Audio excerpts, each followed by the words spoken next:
किसी क्रांति का, किसी परिवर्तन का, तो वो बिगुल की गूंज ना केवल इस देश में सुनाई देती है, तमाम लोकतांत्रिक देशों में भी इसकी गूंज सुनाई देगी, क्योंकि लोकतंत्र को बचाने का एक बिगुल, लोकतंत्र पे खतरे हैं, किस तरह से वोट चुराए जा रहे हैं, वो सब आज आपको यहाँ सुनाई भी देगा और उसके आने वाले कदम क्या होंगे वो भी सुनाई देंगे। बहुत ऐतिहासिक संदेश यहाँ से निकलने वाला है कि चोरी वोट की हो रही है, वो भी पहली बार हो रही है।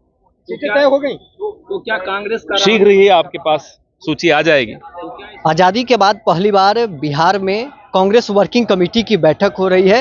कांग्रेस वर्किंग कमेटी की विस्तारी बैठक अब से कुछ ही देर के बाद शुरू होगी, लेकिन उससे पहले कांग्रेस के राष्ट्रीय मीडिया प्रमुख पवन खेरा ने मीडिया से बातचीत के क्रम में पूरे कार्यक्रम को लेकर जानकारी दी है। साथ ही उन्होंने तेजस्वी यादव के चेहरे को लेकर भी बड़ी बात कह दी है।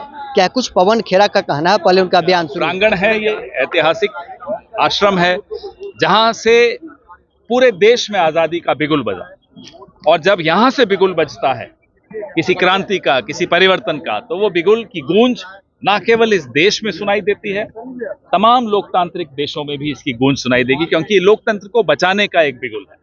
जिस तरह के खतरे मंडरा रहे हैं, राहुल गांधी जी ने अभी वोट अधिकार यात्रा यहां से निकाली थी बिहार से, और उसमें जो उसके पहले और उसके बाद जो एक्सपोज किया, जो खुलासे किए किस तरह से हमारे लोकतंत्र पे खतरे हैं, किस तरह से वोट चुराए जा रहे हैं, वो सब आज आपको यहाँ सुनाई भी देगा और उसके आने वाले कदम क्या होंगे वो भी सुनाई देंगे। बहुत ऐतिहासिक संदेश यहाँ से निकलने वाला है। 90 के बाद जो है ना कांग्रेस बड़ी कमजोर हुई है, क्या लगता है कि अपने पिछले ये तो देखिए, ये तो काल का चक्र है।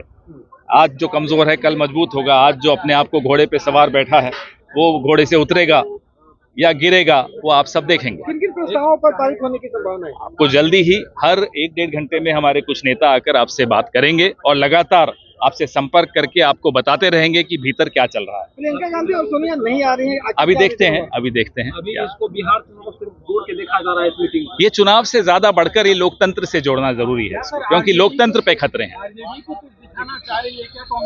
हम आपस में जब दो भाई होते हैं, किसी को कुछ दिखाना नहीं पड़ता, सब भाई होते हैं।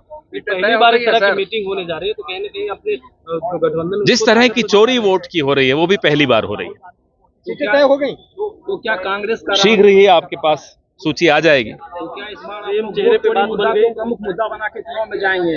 वोट चोरी एक ऐसा मुद्दा है जिससे तमाम बाकी मुद्दे जुड़े हुए हैं। वो बेरोजगारी का हो, महिला सुरक्षा का हो, भ्रष्टाचार का हो, तमाम मुद्दे वोट चोरी से जुड़े हुए हैं, क्योंकि इस तरह का आत्मविश्वास चोर के ही मन में आ सकता है कि मैं फिर से चोरी करके सत्ता में आ जाऊंगा। इस बार चोरी पकड़ी गई। किसके चेहरे पे चुनाव लड़ेंगे बिहार में?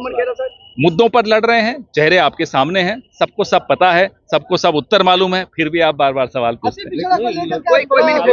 आज होगा, उसके विषय में भी आपसे चर्चा करेंगे। नहीं कर रहे बार बार ना कि चेहरा कौन हो गया। सूरज कहाँ से उगता है, इसका खुलासा रोज थोड़ी किया जाता है। सुना कांग्रेस के राष्ट्रीय मीडिया प्रमुख पवन खेरा क्या कुछ कह रहे थे। क्या तेजस्वी यादव मुख्यमंत्री के चेहरे होंगे? तेजस्वी के चेहरे पर कांग्रेस पार्टी चुनाव में उतरेगी? इन सारे सवालों को लेकर जब उनसे पूछा गया तो क्या कुछ उनका जवाब था वो आपने सुना है।